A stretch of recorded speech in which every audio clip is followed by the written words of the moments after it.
Federal energy regulators on Monday rejected Energy Secretary Rick Perry's proposal to prop up struggling coal and nuclear power plants, a major defeat for the former Texas governor and the coal companies that have urged the Trump administration to help them.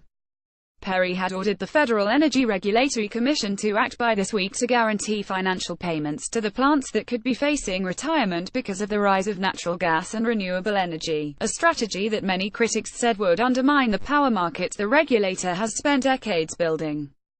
Story continued below, but in a 50 decision announced Monday, FERC formally axed Perry's proposal and instead ordered the nation's regional grid operators to submit information about their ability to judge naturally occurring and man-made threats to their systems within 60 days. That order essentially puts off any action until at least April, if the agency decides to implement any measures at all.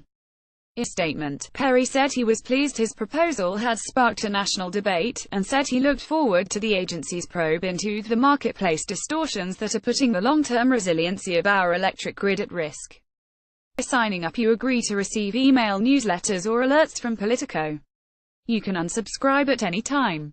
But FERC Commissioner Cheryl LaFleur criticized Perry's effort for failing to show the grid was in danger, and merely trying to freeze yesterday's resources in place indefinitely. I believe the Commission should continue to focus its efforts not on slowing the transition from the past but on easing the transition to the future, she wrote.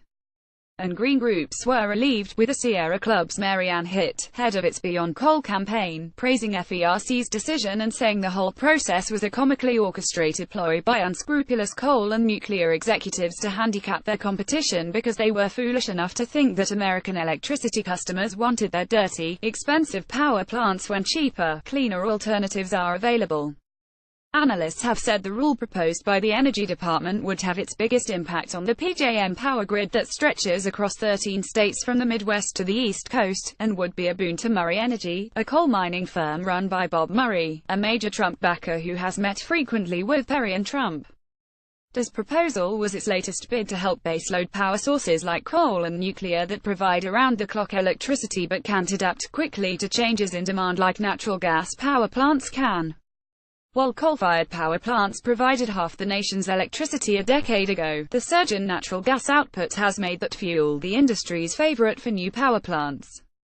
Weak demand for power has also put coal at a disadvantage, since the older, less efficient plants are not as economic as newer natural gas turbines, and renewables like wind power have gotten cheaper.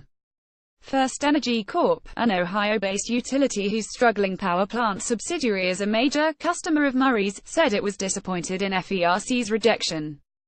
Without timely action, more of these facilities will close prematurely, jeopardizing the ability to provide clean, reliable and affordable power to customers while harming economies across the region, it said in a statement. Perry has embraced the controversial effort wholeheartedly, and top DOE officials pressed their case at public events, conferences with skeptical state utility regulators, and to pro-market conservative groups. At a House Energy and Commerce Committee hearing in October, Perry dismissed concerns that his plan would cost consumers several $billions a year. What's the cost of freedom? What does it cost to build a system to keep America free? He said, contending that the power grid's vulnerabilities posed a threat to national security. In a September letter to FERC calling for it to act quickly, Perry wrote that the resiliency of the electric grid is threatened by the premature retirements of these fuel-secure traditional baseload resources. And he said FERC's power markets had failed to take into account the need for keeping coal and nuclear power plants on the system. But in its Tuesday order, FERC said the feedback it received from grid operators on the Perry proposal did not point to any past or planned generator retirements that may be a threat to grid resilience. The effort to support coal power plants has been a central theme for Perry in his first year at DOE.